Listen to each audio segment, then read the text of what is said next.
आध्यात्मिक यात्रा को पूरा करने के लिए मिला है ये जीवन। कुछ लोग परमात्मा के साथ अपना नाता और अपने उद्देश्य का रास्ता खोज रहे हैं और कुछ लोग बहुत उत्साह के साथ परमात्मा की खोज कर रहे हैं। कुछ ऐसे भी हैं जो शुरुआत तो बड़े जुनून और उत्साह के साथ करते हैं, लेकिन धीरे धीरे उनकी रुचि कम होती जाती और वे अपने लक्ष्य को हासिल करने में असफल हो जाते। अगर हमें इस जीवन में अपने आध्यात्मिक सफर की पूरा करना है तो अपने इस लक्ष्य से दूर नहीं होना होगा। मानव जन्म का लक्ष्य परमात्मा से हमारी आत्मा की लंबी जुदाई को दूर करना है। अध्यात्म प्रेम का मार्ग है। यह हमें अपने वास्तविक स्वरूप से जोड़ता है। आध्यात्मिक मार्ग पर चलते हुए वास्तविक पहचान को समझना जरूरी है। इसी में परमात्मा को पाने का रहस्य छिपा है। हम सब आत्माएं हैं। जैसे हमें यह मनुष्य जन्म मिला है, इसी रूप में स्वयं को जानने की सभी सुविधाएं हैं।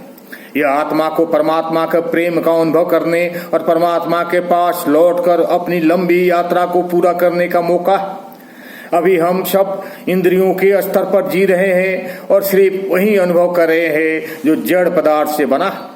प्रभु चेतना के महासागर है। उसके प्रेम का अनुभव करने के लिए हमें आध्यात्मिक रूप से चेतन अवस्था में रहने और अपने सच्चे स्वरूप के प्रति जागृत होने की आवश्यकता है।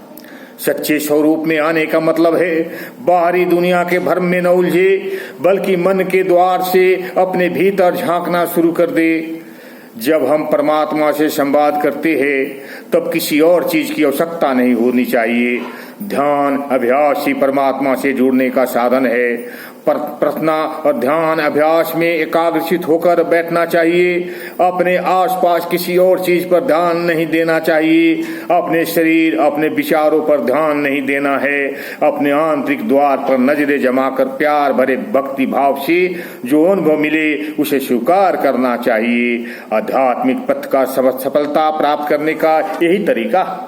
उन्नति के प्रत्येक आंतरिक अनुभव के साथ हम प्रेम, करुणा, अहिंसा, सच्चाई और सेवा के सद्गुणों को धारण कर जीवन जीने लगते हैं। अपने ध्यान के लिए रोजाना नियमित समय पर अपनी यात्रा, आध्यात्मिक यात्रा को पूरा करने का संकल्प लेते हैं। एक सच्चा शिष्य आंतरिक जुड़ाव में प्रेम से मिल जाता है।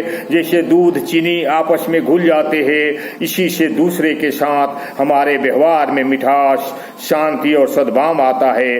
परमेश्वर के साथ पुनर्मिलन की हमारी यात्रा की सफलता को सुनिश्चित करने के लिए हमें लक्ष्य पर ध्यान केंद्रित करना होता है। आत्मा जैसे ही परमात्मा का प्यार से जुड़ने का आनंद लेने लगेगी, सफलता जरूर मिलेगी। ओम शांति, ओम शांति।